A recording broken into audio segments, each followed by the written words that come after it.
Congratulations on getting to the end of this course.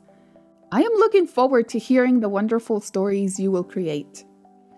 This story development process and crafting process can feel overwhelming because it's different from what we're used to. Some may be tempted to stick with just telling stories.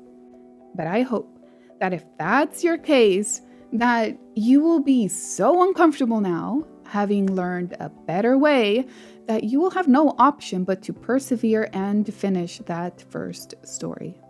The first time is always the hardest, and it is the easiest and most tempting time to give up.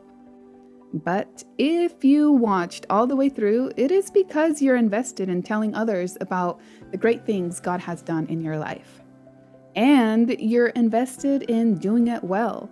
So I know God will give you the perseverance to make your story a reality. There is something I want you to keep in mind as you move forward. Storytelling is an art. Sometimes your stories won't have every single element of great storytelling, especially when you try to reduce it down to a very short story of a few minutes. But that's okay. Just incorporate as many of those elements whenever you can.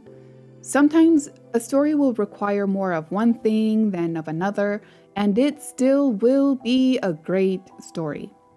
Keep at it and don't give up. And once your story is ready, I hope you will share it. Don't keep it hidden somewhere. Let it light a path for others. I invite you to tell it at a story night or during church service. Something special happens when people get together to hear and share what God has done and is doing in their lives.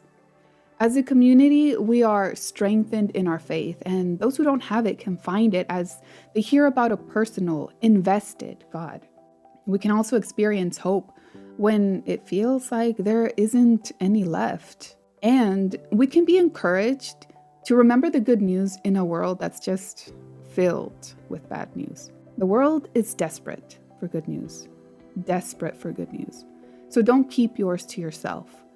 Share your story and let God use it to strengthen the faith of His followers and to plant the seed in those who have yet to hear about the goodness of God. Thank you for joining me in this course. Now, use what you now know and go out there and tell of all the wonderful things God has done.